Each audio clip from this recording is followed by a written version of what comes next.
France Inter. Le 6-9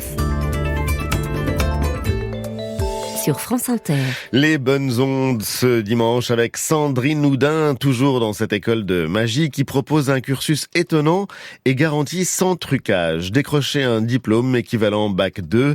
Le Double Fond est la première école de magie reconnue par le ministère du Travail. Et parmi ses élèves, des jeunes rescapés de Parcoursup et qui sont tentés par cette orientation improbable, mais aussi beaucoup d'adultes qui rêvent de changer de métier. Quitter un CDI pour la magie, pourquoi pas? Une école qui encourage la triche, forcément, ça attire. Aurore, par exemple, elle était danseuse, elle a fait le grand écart. Ah oui, complètement. Passer de la danse à la magie. Aurore, c'est parti. On a les 4 pièces. Le gimmick est par-dessus, d'accord ? Ouais. Tu vas retourner le gimmick, en fait, pour l'avoir contre ta paume. Combien de pièces tombaient par terre ? Beaucoup. Le plus dur. On a tellement de manipulation au niveau des mains qu'en fait, on fait travailler des muscles qu'on ne soupçonne même pas. Par exemple, si j'attrape une pièce comme ça dans ma paume de main, je dois resserrer un petit peu la main pour pouvoir tenir ma pièce sans utiliser mes doigts. Eh oui, la magie n'est pas si magique, c'est la première leçon du Double Fond. Alexandra Duvivier, prof et magicienne. En fait, la magie, c'est un peu comme jouer d'un instrument de musique. C'est des heures et des heures d'entraînement inlassablement. Voyons, prenons un exemple.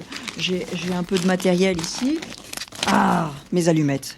J'ai des allumettes en bois. Tu as sûrement entendu parler de l'électricité statique. Si tu frottes l'allumette sur mon tissu de robe, figure-toi que regarde, l'allumette frétille. C'est pas hallucinant, ça ? Là, par exemple, il faut travailler une pression précise entre l'allumette et le doigt pour pouvoir faire frétiller l'autre allumette. Et ça, si je te les donne comme ça, tu vas pas y arriver. Sauf si tu t'entraînes, et là, tu peux y arriver. Mais c'est pas inné. Il faut te muscler les doigts d'une certaine façon pour que ça frotte et que ça fasse un effet magique. Alors, on y va. J'ai 1, 2, 3 et 4 pièces, on est d'accord ? Rien dans les mains ? Je vais te mettre une pièce dans la main. Mathieu, un autre futur magicien, il était logisticien. C'était, pour rassurer les parents quand j'étais plus jeune.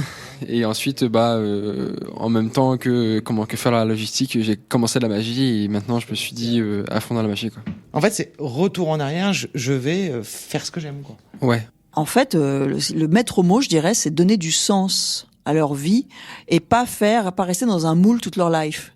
C'est vrai que ça change, les mentalités aussi là-dessus changent.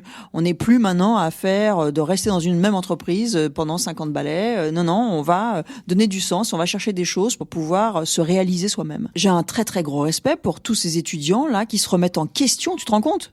C'est une remise en question totale sur soi-même. Ils se disent, je suis professionnel dans mon métier, là, je suis néophyte, je vais devenir un moldu, je ne connais rien et je vais me remettre en question. Moi, j'ai beaucoup de respect. Les bonnes ondes, merci Sandrine Houdin.